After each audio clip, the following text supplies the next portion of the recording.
We are the researchers. My name is Wondok Mark Gabriel. Asmin Ray, Barbara Roxanne, Araya Sujit, Lupas Isa. Good morning everyone. In this video, we'd like to introduce our conduct study, which is incentive program on the employees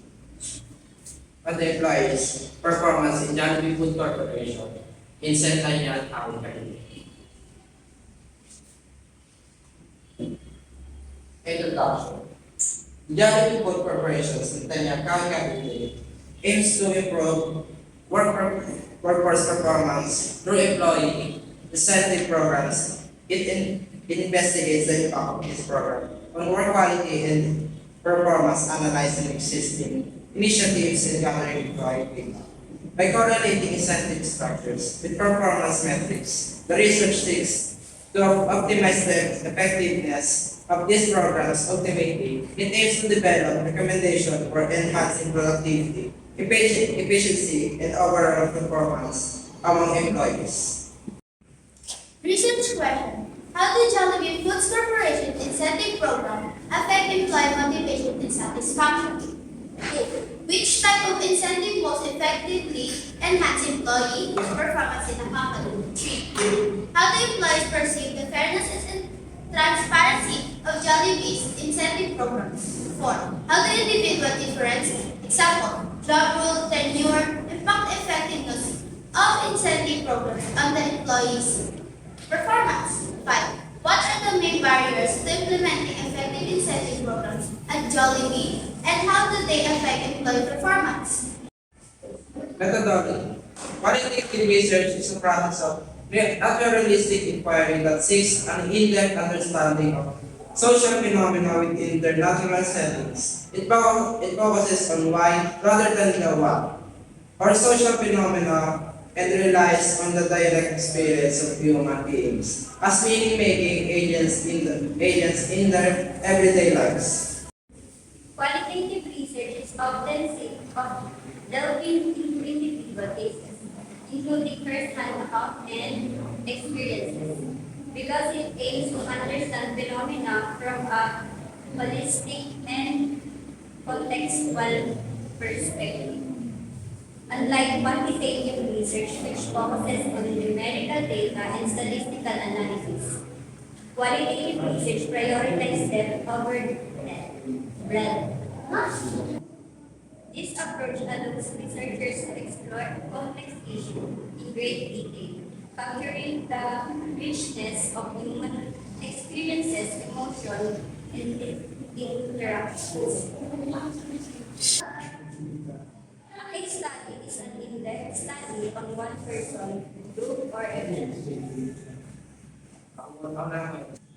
In a case study, nearly every aspect of subject, life and history is analyzed to see pattern and causes the behavior.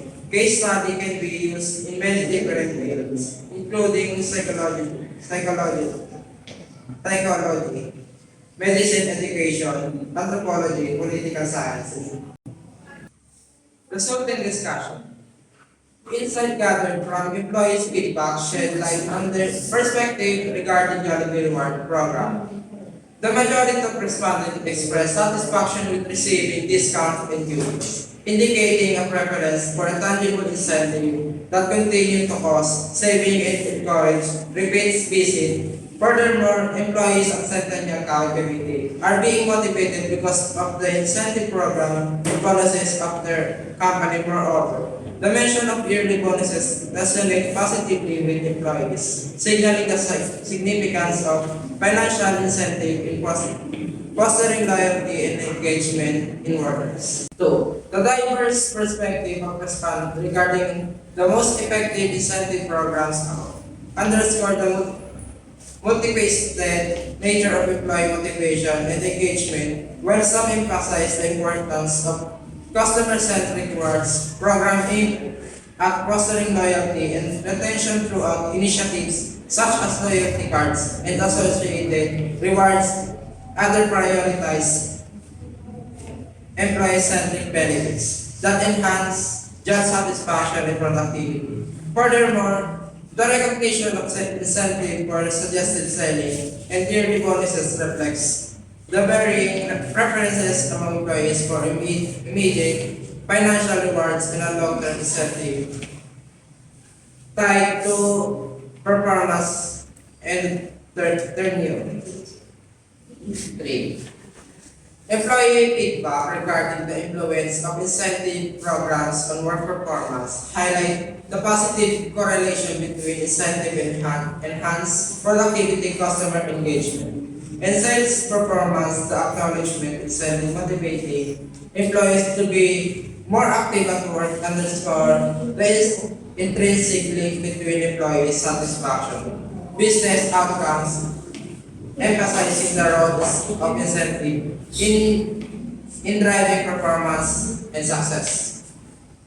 4. Identify the barriers to implementing incentive programs, underscore the importance of addressing customer perception, and ensuring product availability to maximize program effectiveness. Concerns regarding customer perception and program complexity suggest the need for clear communication in marketing strategies to convey the value proposition of incentive programs effectively. Additionally, the potential barriers posed by product availability highlights the importance of inventory management and supply chain operation in supporting incentive initiatives and meeting customer expectations. Overall, addressing these barriers requires a holistic approach that consider both employee and customer perspective to optimize the impact of incentive program on business performance. Recommendation. Due to the limited availability of articles on incentive programs, it's important to gather related literature early. Starting early helps to ensure throughout understanding by exploring more sources. It allows researchers to identify key themes, gaps, and trends, informing better designs. Early collection also provides time to adapt and refine research based on existing studies. For the future researchers, survey here by Jollibee branches in Seminal Kawit Cavite. It provides helpful insight into incentive programs in the fast food restaurants. By studying these programs, researchers can learn how they impact customers' satisfaction and employee engagement. This information can guide businesses in improving their strategies to stay competitive and successful in the market. To effectively distribute questionnaires for research, consider leveraging online platforms like Google Forms or web-based survey platform for wide reach, alongside targeted email distribution and social media sharing on platforms such as Facebook and Twitter. Utilize university or institutional networks, professional organizations, and community centers for further outreach. Additionally, attend relevant events or conferences to distribute questionnaires in person. Employ strategies like snowball sampling and incentive to boost participation rates. And follow up with reminder non-respondent. It's crucial to align distribution methods with the target audience and research goals, while ensuring ethical considerations are met throughout the process. Thank you.